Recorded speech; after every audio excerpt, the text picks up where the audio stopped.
بسم اللہ الرحمن الرحیم۔ السلام علیکم۔ Welcome to S A teaching zone. آج کی ہماری یہ ویڈیو 11th کلاس کی اردو کی ایک گلستان ادب بک کا نام ہے۔ آج ہم کریں گے چیپٹر نمبر 4 یادش بخیریہ۔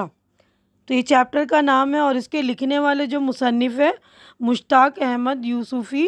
تو ان کا تعارف ہم دیکھتے ہیں پہلے۔ تو دیکھیے مشتاق احمد یوسفی، پیدائش ان کی 1925 کی ہے۔ مشتاق احمد یوسفی ہمارے دور کے مشہور طنز و مزاح نگار ہیں۔ تو یہ والا بھی جو ہمارا سبق ہے طنز و مزاح والا ہے۔ تو طنز و مزاح کی بھی تعریف میں نے اس سے پہلے والے چیپٹر میں بتا رکھی ہے۔ طنزیہ جو ہوتا ہے وہ الفاظ کے انوکھے اور دلچسپ استعمال سے مزاح پیدا کرنے کے فن میں بڑی مہارت رکھتے ہیں۔ بات میں بات پیدا کرنے کے علاوہ اشعار اور مصرعوں کے برمحل اور برجستہ استعمال سے ہنسنے ہنسانے کا سلیقہ انہیں خوب آتا ہے۔ وہ اکثر و بیشتر سنجیدہ اشعار اور مصرعوں، کہاوتوں، محاوروں اور ضرب الامثال میں تھوڑی سی تبدیلی کر کے یا اپنی اصلی صورت میں ایسے سیاق و سباق کے ساتھ استعمال کرتے ہیں کہ پڑھنے والا پھڑک اٹھتا ہے۔ مشتاق احمد یوسفی کا یہی عمل ان کے انشائیوں میں شگفتگی اور دل آویزی پیدا کرتا ہے۔ ان کی تحریر میں ایسی اپنائیت ہوتی کہ قاری بلا تکلف ان کے کہکہوں میں شریک ہو جاتا ہے۔ مشتاق احمد یوسفی الفاظ کے مزاج داں ہیں، لہجے کے اتار چڑھاؤ اور نزاکتوں سے خوب کام لیتے ہیں۔ چراغ تلے خاکم بدہن زر گذشت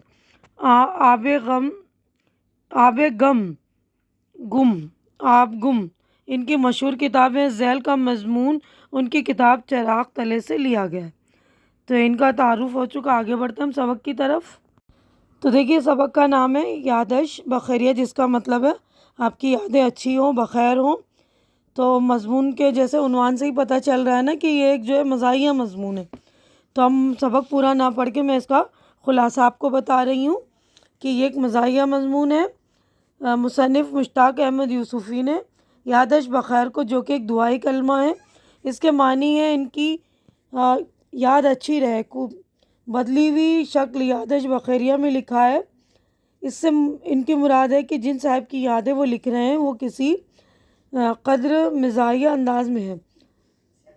مشتاق احمد نے اس مضمون میں ایک کردار آغا تلمیذ الرحمن کا ذکر بہت پرلطف انداز میں کیا ہے۔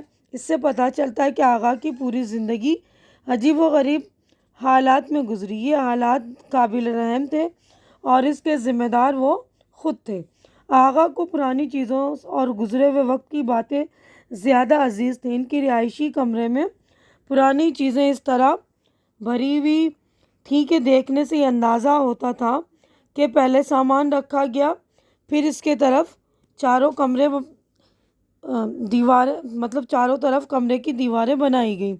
وہ نئے دوست بناتے ہوئے ڈرتے تھے اور اپنے بعض دوستوں کو اس بنا پر محبوب رکھتے تھے کہ وہ ان سے پہلے مر چکے تھے، لہٰذا ان کی یادوں کو محفوظ کر کے انہوں نے اپنے دل کے ممی خانے میں بڑے کرینے سے سجا رکھا تھا۔ ان کے پاس 1927 ماڈل کی فورڈ کار تھی جو انہوں نے ایک ضعیف العمر پارسی سے تقریباً مفت لی تھی۔ اس کار کا چلانا معجزہ فن سے کم نہ تھا، کیونکہ اس میں پٹرول سے زیادہ خون جلتا تھا۔ آغا نے اس گاڑی سے چھٹکارا پانے کے لیے شہر سے باہر کسی پیپل کے نیچے کھڑا کر دیا، مگر ہر مرتبہ پولیس نے سرکاری خرچ پر کار کو ان کے گھر تک پہنچا دیا۔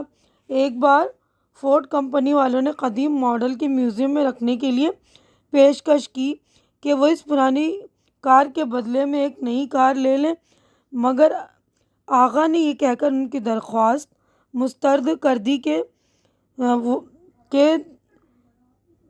دو لوں گا۔ آغا کی عمر کیا تھی یہ کسی کو معلوم نہیں۔ جوان ان کو بوڑھا جان کر کتراتے تھے اور بوڑھے کل کا لونڈا سمجھ کر ان کو منہ نہ لگاتے تھے۔ ان کی شادی کے متعلق بعض روایتیں ہیں کہ BA کے نتیجے سے اس قدر بددل ہوئے کہ خودکشی کی ٹھان لی۔ بوڑھے والدین نے سمجھایا کہ بیٹا خودکشی نہ کرو، شادی کر لو۔ چنانچہ انہوں نے شادی کر لی، لیکن انہیں لگا کہ ان کی آزادی چھن گئی، ان کی نیک بخت بیوی کو رحم آ گیا، وہ ہمیشہ کے لیے میکے چلی گئی۔ 15 سال بعد انہوں نے پھر ایک مسن خاتون سے شادی کر لی۔ اس نے بہت جلد طلاق لے لی۔ جب آقا کا انتقال ہوا تو ان کی وصیت کے مطابق 700 میل دور 4 کوسوں خورد لے جا کر انہیں دفنایا گیا۔ مصنف کے مطابق آقا بلا شک و شبہ جنتی تھے، کیونکہ وہ کسی کے برے ہی نہیں تھے۔ انہوں نے اپنی ذات کے علاوہ کبھی کسی کو گزن نہیں پہنچایا۔ تو ہمارا یہاں پر جو ہے چیپٹر کمپلیٹ ہو گیا۔ اب یہاں پر ہماری مشق ہو رہی ہے اسٹارٹ۔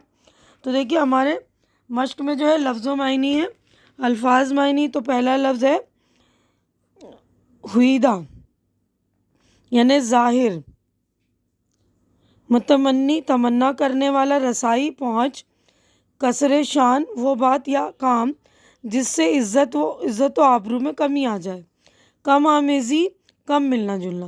نیکسٹ پیج پر چلیں گے۔ اگلا لفظ ہے توجیہ، وجہ بیان کرنا، توفیق، حوصلہ، صلاحیت جو خدا کی طرف سے عطا ہو۔ دیر پا دیر تک قائم رہنے والا۔ حنوط ایک قسم کا مسالہ جو مردے کو غسل دینے کے بعد اس کی لاش کو محفوظ رکھنے کے لیے اس پر ملا جاتا تھا۔ یہ قدیم مصر میں رائج تھا۔ ایسی لاشوں کو جنہیں حنوط کہا گیا ہو ممی کہتے ہیں، یعنی پرانی جو لاشیں ان کو مسالہ لگا کر محفوظ کرتے ہیں نا، اس کو ممی بولتے ہیں۔ موریثی وراثت میں ملی ہوئی، ربع صدی، چوتھائی صدی، 25 سال۔ آویزہ لٹکا ہوا، کاواک کھوکھلا جو پوری طرح کارآمد نہ ہو۔ ہوٹ کرنا انگریزی لفظ ہوٹ مشاعرہ یا تقریر وغیرہ پر ناپسندیدگی کا اظہار کرنے کے لیے شور مچانا۔ سپاس نامہ وہ تحریر جو کسی جلسے میں کسی شخص کی خدمات کے اعتراف اور تعریف کے لیے پڑھی جائے۔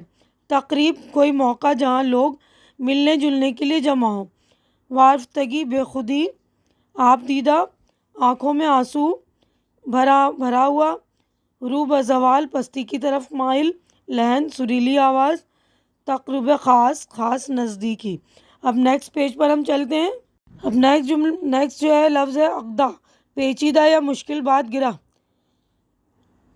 عین من ہو بہو، مفقود الخبر لاپتہ وہ شخص جس کی کوئی خبر نہ ہو۔ وتیرہ ڈھنگ، ممدوح جس کی تعریف کی جائے۔ والہانہ جذبات سے بھرپور عاشقوں کی طرح۔ وابستگی، تعلق، طرز، روک ٹوک۔ ہدیۃً تحفے کے طور پر، نذرانے کے طور پر۔ مسترد کرنا، واپس کرنا، نامنظور کرنا۔ ناعاقبت اندیشی، انجام کی فکر نہ کرنا۔ یاد رفتگان، رفتہ کی جمع یعنی گزرے ہوئے لوگ۔ یاد رفتگان سے مراد ہے گزرے ہوئے لوگوں کی یاد۔ بار خاطر، دل کا بوجھ یعنی ناپسندیدہ بات یا چیز یا کام۔ فی الواقع، دراصل، واقعی۔ مداح، تعریف کرنے والا۔ رو، بہاؤ۔ للک، امنگ، شوق۔ ممتحن، امتحان لینے والا۔ درکار، ضروری۔ دیار، شہر، علاقہ۔ نیکسٹ پیج پہ چلتے ہیں۔ اب اگلا لفظ ہے یقین، واثق، پکا یقین۔ 9 قسم، کوا وہ غلاف جسے ریشم کا کیڑا اپنے لعاب سے اپنے گرد بنا لیتا ہے۔ جوہر، چھوٹا تالاب یا حوض جس میں پانی رک کر گندگی یا کائی سے ڈھک گیا ہو۔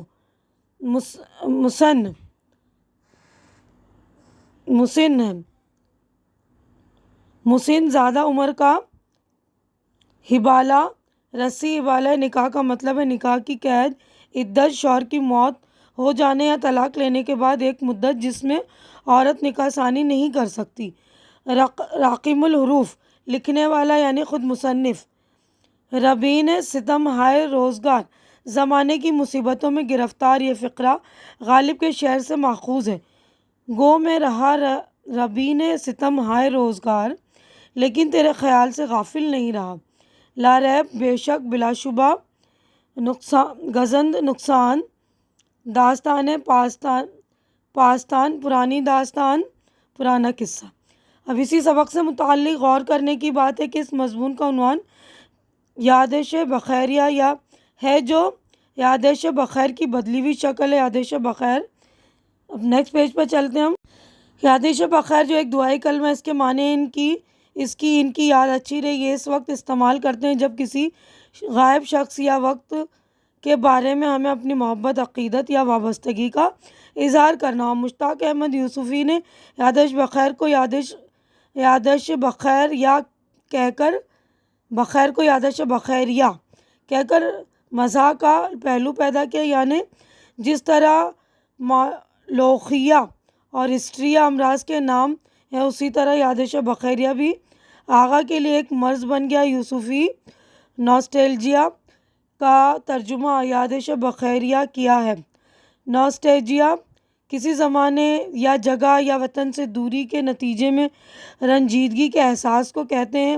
عربی میں اسے حت الوطن کہتے ہیں، جو بہت لطف انگیز ہے۔ مشتاق احمد یوسفی نے اس مضمون میں ایک کردار آغا تلمیذ الرحمن کا ذکر بہت پرلطف انداز میں کیا ہے۔ اس سے پتہ چلتا ہے کہ آغا کی پوری زندگی قابل رحم حالات میں گزری۔ ان کی اس بدحالی میں ان کے دوستوں سے زیادہ خود ان کا ہاتھ تھا۔ اب وہ عمر کی اس منزل میں تھے، صرف یادوں کے سہارے زندہ رہ سکتے تھے۔ اگر آغا کی انہی باتوں کو سادگی سے بیان کر دیا جاتا تو قاری کے لیے دلچسپی کا کوئی سامان نہ ہوتا، لیکن مشتاق احمد یوسفی نے اپنے انداز بیان سے نہ صرف یہ کہ آغا کی زندگی کو دلچسپ بنا کر پیش کیا، بلکہ قاری کو بھی ہنسنے ہنسانے کا موقع فراہم کیا ہے۔ خوبی ہے کہ آغا کو بھی وہ کہیں خفگی یا ناراضگی کا موقع نہیں دیتے۔ اسیر پنجہ عہد شباب کا مطلب ہے عہد جوانی کا ایک طرح کا پنجہ ہے جس نے قیدی بنا لیا۔ یہ ترکیب مسٹر خیر آبادی کے مشہور شعر سے ماخوذ ہے۔ اسیر پنجہ عہد شباب کر کے مجھے، کہاں گیا میرا بچپن خراب کر کے مجھے۔ یوں تو یہ مضمون طنز و مزاح کی بہت اچھی مثال ہے، لیکن درج ذیل جملے یوسفی کے، اگلے صفحے پہ چلتے ہیں ہم، یوسفی کے مخصوص انداز کی بطور خاص نمائندگی کرتے ہیں۔ اپنے عہدے سے غیر مطمئن ہونا بجائے خود ترقی کی نشانی ہے۔ آپ بجا فرماتے کہ خاندان آگے بڑھ رہا ہے۔ ہمارے بچپن میں کتابیں اتنی آسان ہوتی تھیں کہ بچے ان کے والدین بھی سمجھ سکتے تھے۔ ہماری یونیورسٹی میں فیل ہونے کے لیے غیر معمولی قابلیت درکار تھی۔ بوڑھے والدین نے سمجھایا کہ بیٹا خودکشی نہ کرو، شادی کر لو۔ چنانچہ شادی ہو گئی، لیکن آغا اپنی عادت سے مجبور تھے، اس نے بہت جلد طلاق لے لی۔ انہوں نے اپنی ذات کے علاوہ کبھی کسی کو غضب نہیں پہنچایا۔ تو یہاں پر ہمارا جو غور کرنے کی بات بھی مکمل ہو چکی۔ اب یہاں پر دیکھیے سوالات ہیں، تو یہ 3 سوالات، ان کے جوابات ہم دیکھ لیتے ہیں۔ پہلا سوال ہے، مشتاق احمد یوسفی نے یادش بخیریہ میں جس کردار کا خاکہ پیش کیا ہے، اس کے بارے میں ایک نوٹ لکھیے۔ تو دیکھیے جواب ہے، یادش بخیریہ میں مشتاق احمد یوسفی نے آغا تلمیذ الرحمن چاکسوئی کے کردار اپنے مخصوص مزاحیہ و طنزیہ انداز میں پیش کیا ہے کہ وہ ایک دلچسپ اور معنی خیز خاکہ بن گیا ہے۔ کیونکہ آغا کو عہد حاضر سے زیادہ ماضی سے دلچسپی تھی، وہ ماضی پرست تھے، اس لیے پرانے لوگ، پرانی اشیاء، پرانی کتابیں کمرے میں بند کر رکھی تھیں۔ اس کمرے میں وہ خود رہتے تھے، نئے لوگوں سے ملنے سے گریز کرتے تھے کہ کہیں انہیں ان سے کوئی تکلیف نہ پہنچے یا وہ کسی آفت میں مبتلا نہ ہو جائیں۔ مصنف نے تو یہاں تک لکھا کہ نئے ملاقاتیوں سے وہ اس قدر سہمے رہتے تھے کہ مسافہ کے بعد وہ اپنی انگلیاں ضرور گن لیتے ہوں گے کہ کوئی کم تو نہیں ہو گئیں۔ تنہا کمرے میں اپنے لوگ ان سے ان کی کم آمیزی کی وجہ پوچھتے تو وہ کہتے کہ جب پرانی دوستیاں نبھانے کی توفیق اور فرصت نہیں تو نئے لوگوں سے ملنے کا کیا فائدہ۔ آغا کے پاس سن 1927 ماڈل کی فورڈ کار تھی۔ ایک بار فورڈ کمپنی والوں نے ان کے پاس پیغام بھیجا کہ یہ کار ہمیں لوٹا دو، ہم اسے قدیم ماڈلوں کے میوزیم میں رکھیں گے اور اس کے بدلے سال رواں یعنی جو سال چل رہا ہے اس کے ماڈل کی بڑی کار پیش کریں گے۔ شہر کو لوگوں کو جب معلوم ہوا تو آغا کی خوش نصیبی کے چرچے ہونے لگے، مگر آغا نے اس پیشکش کو حقارت کے ساتھ مسترد کر دیا کہ ایک نہیں 2 لوں گا۔ انہوں نے ایک کے بعد دوسری شادی کی۔ دونوں بیویوں نے ان کی عادت و اطوار کی بنا پر طلاق لے لی۔ ان کے انتقال کے بعد ان کی وصیت کے مطابق انہیں 700 میل دور چاکسو خرد ہی میں دفنایا گیا۔ مصنف کا خیال ہے کہ وہ جنتی تھے کیونکہ انہوں نے اپنی ذات کے علاوہ کبھی کسی دوسرے کو غضن نہیں پہنچایا۔ سوال نمبر 2 ہے، یوسف نے آغا کے کمرے کا نقشہ کس طرح کھینچا ہے؟ یہ ایک چھوٹا سا نیم تاریک کمرہ تھا جس کے دروازے کی تنگی سے مان خیال آیا کہ پہلے مسحری اور دوسری بھاری بھرکم سامان اور چیزیں خوب ٹھساٹھس جما دی گئیں۔ اس کے بعد دیواریں اٹھائی گئی ہوں گی۔ دیوار پر آغا کی ربع صدی پرانی تصویر آویزاں تھی جس میں وہ سیاہ گاؤن پہنے ڈگری ہاتھ میں لیے یونیورسٹی پر مسکرا رہے تھے۔ اس کے عین مقابل دروازے کے اوپر دادا جان کے وقتوں کی ایک کاواک گھڑی ٹنگی ہوئی تھی جو پچھلے 15 سال سے 24 گھنٹے میں صرف 2 دفعہ صحیح وقت بتاتی تھی۔ ایک طاقچے میں فرش کی نسبت چھت سے زیادہ قریب ایک گراموفون رکھا ہوا تھا جس پر آغا 56 چھری اور بھائی چھیلا پٹیالے والے کے گھسے گھسائے ریکارڈ سنتے۔ سوال نمبر 3 ہے، اس مضمون کی اہم خوبیاں کیا ہیں؟ وضاحت کیجیے۔ تو جواب ہے، اس مضمون کی اہم خوبیاں بیان کرنے سے پہلے ہم اس کے عنوان ہی سے بات شروع کرتے ہیں کہ یادش بخیر ایک سنجیدہ کلام ہے جس کے معنی ہے ماضی کے کسی شخص کی یادوں کو بیان کرتے ہوئے کہا جاتا ہے کہ ان کی یاد اچھی رہے، اس کی یا ان کی یاد اچھی رہے، یا یہ کہ وہ دور کتنا اچھا تھا، وہ دور کتنا اچھا تھا۔ مگر مشتاق احمد یوسفی نے یادش بخیر کو یادش بخیریہ لکھ کر اسے پرلطف بنا دیا، یعنی اس عنوان کے تحت کسی ایسی شخص کی یادیں بیان کی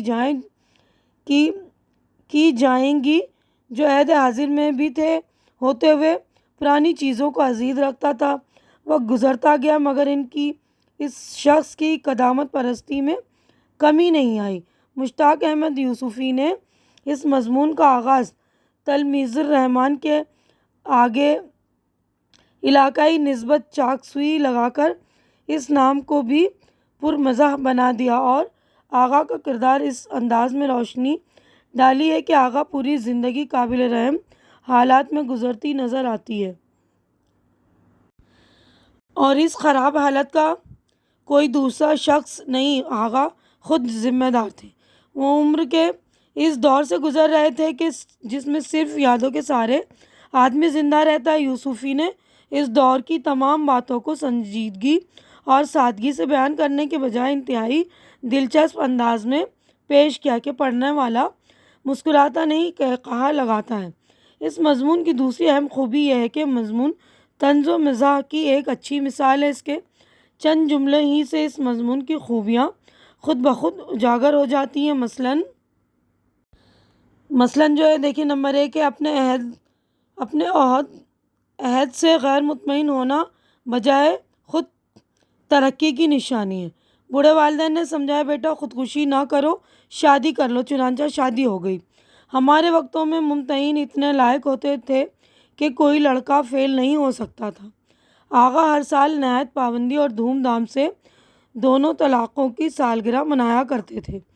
مشتاق احمد الفاظ کے انوکھے اور دلچسپ استعمال سے قاری کو قہقہے لگانے پر مجبور کر دیتے تھے۔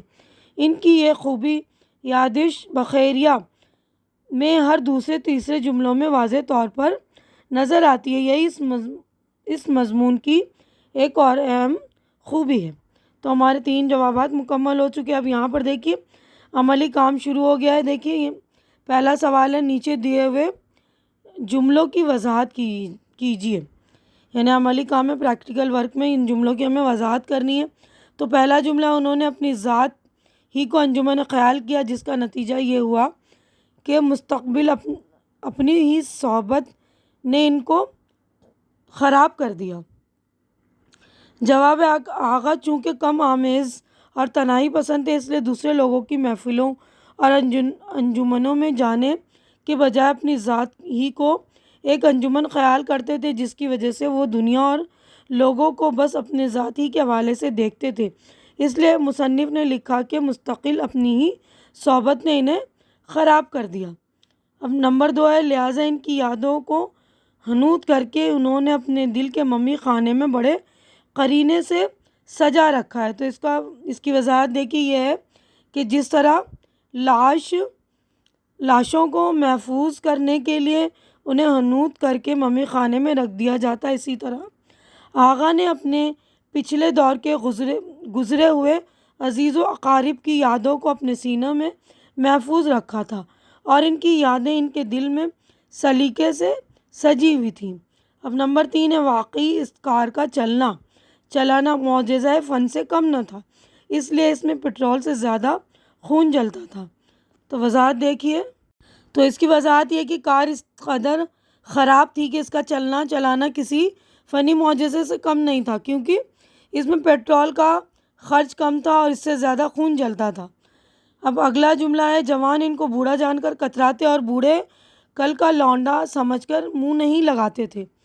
جواب آغا عمر کی اس حد میں تھے کہ وہ جوان نہیں رہے تھے اور اتنے بوڑھے بھی نہیں تھے کہ بوڑھے انہیں اپنا ہم عمر سمجھے، اس لیے جوان اور بوڑھے دونوں ہی ان سے ملنے سے گریز کرتے تھے کہ یہ شخص ہماری عمر کا نہیں ہے۔ تو دیکھیے ہم نے یہاں تک کمپلیٹ کر لیا، ہمارا جو ہے عملی کام بھی مکمل ہو چکا ہے، پوری ویڈیو نے ہمارا چیپٹر مکمل ہو گیا، سارے کام، مشقی سوالات، عملی کام وغیرہ۔ تو امید ہے کہ جو کچھ میں نے آپ لوگوں کو ایکسپلین کیا، کویشچن آنسر وغیرہ سب کچھ آپ کی سمجھ میں آ گیا ہوگا اور اچھی بھی لگ رہی ہوگی میری ویڈیو۔